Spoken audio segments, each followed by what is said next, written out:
Hi, welcome back to my channel. I'm Gerard the Watt, owner and witch of Earth's Curious Goods. And today I'm going to go over moon water and its uses and a little bit more detail on that as well. So if you're new around here, don't forget to subscribe. And if you like today's video, give it a thumbs up. So without further ado, let's begin.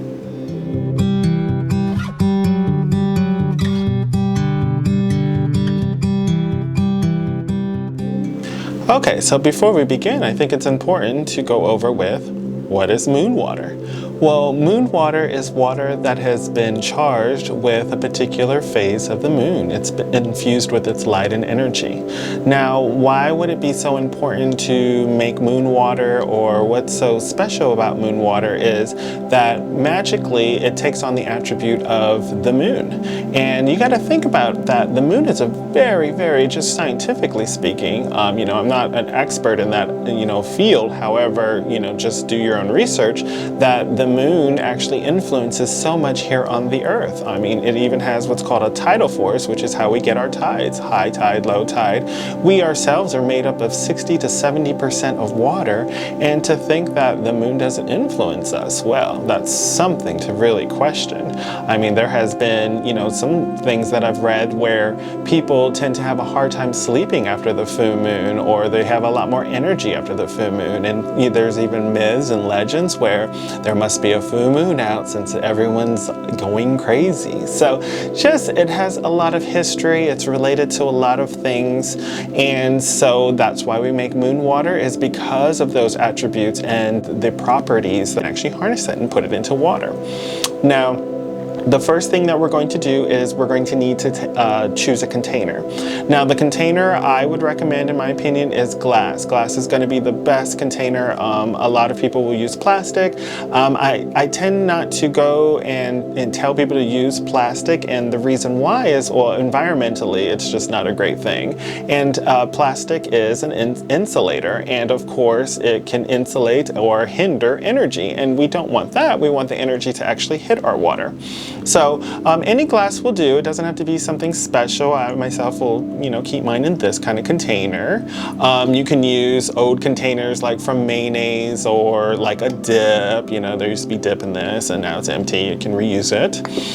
You can also just get your containers from like Hobby Lobby, craft stores, Michael's, or dollar store. Just make sure it's a glass container.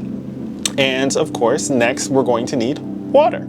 Now, can you use tap water? Of course. Now, for me, in my opinion, I don't tend to like to use tap water, just because, especially for me, I'm in the city and there's a lot of chemicals and metals and all kinds of trace elements that they like to add to the water to make it, safe for us to drink or to make it better. And for me, I feel like that influences the energy of the water. So I would recommend using like spring water, distilled water, reverse osmosis water, water from a stream, rainwater, pond water, or waterfall water, just water that is a little bit more cleansed, shall I say, or pure. And then you just place it into your container. Now, the container, before you place that water in, I would recommend cleansing it. I see a lot of witches and a lot of magic users forget that step, and it's super important that you cleanse your container before you place that water inside of it. And the reason why is because, for instance, this dip, I don't know what if other people's hands have been in it and maybe they were in a mood or their energy's attached to it. Especially if you bought the container from the store, you don't know whose hands have been on it. So of course, we want that container to be cleansed. So that way it's clear of all the energy, there's nothing attached to it, and then place the water inside of it. I would also recommend to put a lid onto the container, and it should have a lid. Now, you can use a bowl, that's fine too, a glass bowl. And the reason why I say is because when you set it outside, there's going to be mosquitoes and flies and little critters everywhere, and they don't know that you're making moon water. They just know that, oh, there's a water source.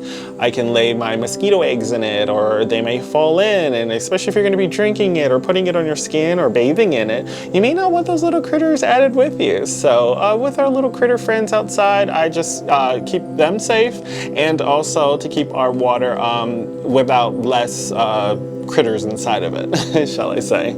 And so if you don't have a lid, you can also just cover it with a cloth or something like that, just so that nothing can drop in.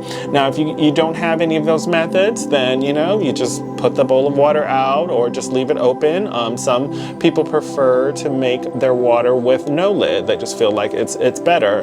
That's perfectly fine. Like I said, this is just the way I make my moon water. Okay, so also, if you want to enhance it, what I'll do is you can add crystals to your actual moon water before you set it out, and so that way some of the attributes of the crystal will go into the water while it's taking in the energy of the moon. But there are crystals, for instance, like my selenite. It's really good with attributes of the moon. It's great for cleansing. However, if you were to put it into water, it can dissolve away, and there are some crystals that can release you know, harmful chemicals or can be toxic in water. So make sure to do your research before you add it. In the past, I've added quartz crystals to my water with no, you know, issues, and it's really great. I've added amethyst to my water, which is great. So there's many crystals. Just make sure to do your research before you add it to your water. Okay, so then what you'll do is you'll just set it outside. Now, if you can't set it outside, like, you know, maybe you just can't, maybe it'll get, you know, taken if you set it outside, or you just, you know, maybe you're still in the broom closet and you can't have just a jar of water outside, then set it at least by the windowsill, so that way you can at least get the, you know, the light of the moon. Now, for me, I always tend to put it outside, and in my opinion, I feel that is the best way to really get the full attributes of it, just because it has less barriers to hinder it. A window, of course, has, you know, can filter some of that light or energy from the moon, so I just feel like it just hinders it. So that's why I always like to just place mine outside. So try to place it outside if you can. If not, that's perfectly fine. Just make the magic your own, okay?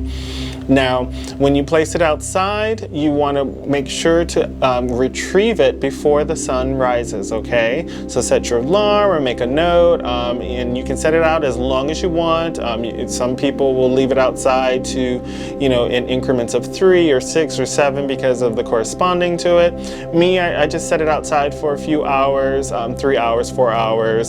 Sometimes I'll even set it out throughout the whole night to make sure to just get it before, you know, because I'm up late, I'll just grab it before the sun starts to rise. I'll, you know, look up when the sun rises.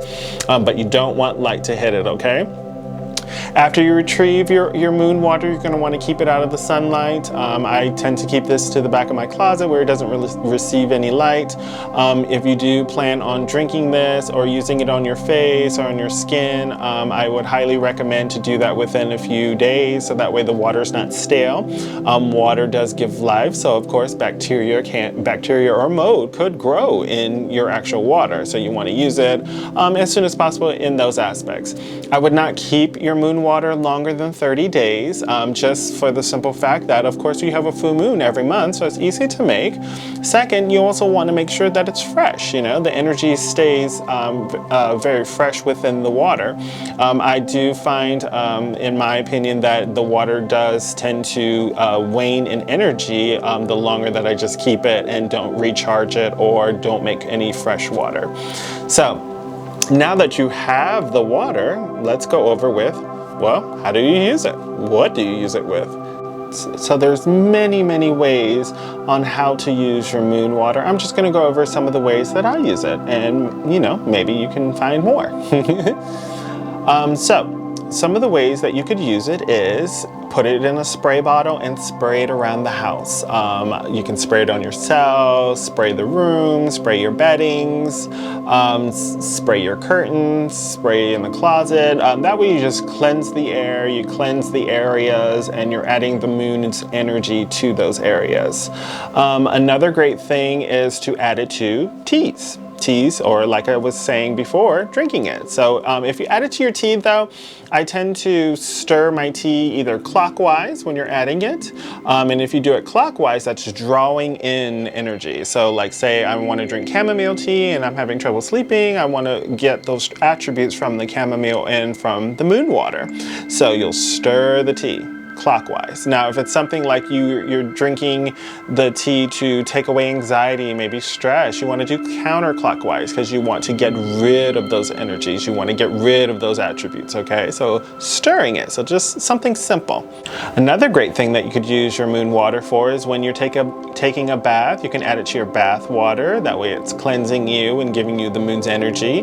Also for face wash, if you're washing your face, you can go ahead and wash your face with the moon water, cleanse your face, great for the complexion. So what I also would like to do is I will put some on my power hand, a few drops onto my fingers, and I'll run it across the doorways, the windowsills, and I'll also do a pentagram across all of those areas to seal it, to give it protective properties, to cleanse the areas and anything coming through those doorways or windows, and it gives it those attributes of the moon. If you have diffusers in the house, instead of just using, you know, the standard water, add the moon water instead. Use moon water and then put your essential oils and let it diffuse that energy within your home. Moon water is also great for anointing your candles. Don't forget that, or anointing your ritual tools. So of course you just put a few drops into your hand and you would just rub it onto the candle. Another great thing for moon water use is to add it to your mop water. If you're going to be mopping the floors, it's great to add it, so that way now you're not only just physically cleansing, but you're magically cleansing the home, and you're adding the moon's energy to your home. Also, if you're washing dishes, maybe you wash dishes by hand, it's great to add that to it. Or if you're adding a little bit of dishwashing liquid into the dishwasher, add a few drops of the moon water as well, and that way it's washing your dishes and cleansing those dishes magically. And for those of you that are, you know, witches or magic users, don't forget that you can use it in your actual circle. Another great thing to enhance your moon water with, especially if you're going to be using it into your circle, is I tend to let the 4 elements actually enhance it. So I'll run it across incense to represent air, run it across a flame to represent fire. I'll rub some salt on the outer parts of the glass to represent earth, and of course the water itself represents the element of water. Within your circle, it can also represent water. Now you have moon water. You can also use it as an offering on your altar. It is moon water. It is now blessed and cleansed, and it's super powerful. So don't forget that. What I like to do too, as you know, the new full moon is coming up, or another phase of the moon is coming up for the month. I've had this for a long time. I'll give the rest of it to water my plants. And finally, don't forget that you could use your moon water in your own hobbies. Maybe you use watercolors and you paint. You can add this to your paint and you know, paint with your passion using moon water. Also, like maybe you are a sculptor, you can wet your clay with the moon water, put some on your hands, cleanse your hands with it, and then just start working with the clay with it. So there's so many ways you could use moon water, and those are just a few. Well, I hope you liked today's video, and if you did, don't forget to give it a thumbs up, and don't forget to subscribe. Also, if you make moon water a certain way, or if there's a technique that maybe I even miss, I would love to hear about it and comment down below. So, as always, stay earthy, stay magical, love yourself and others. Bye for now.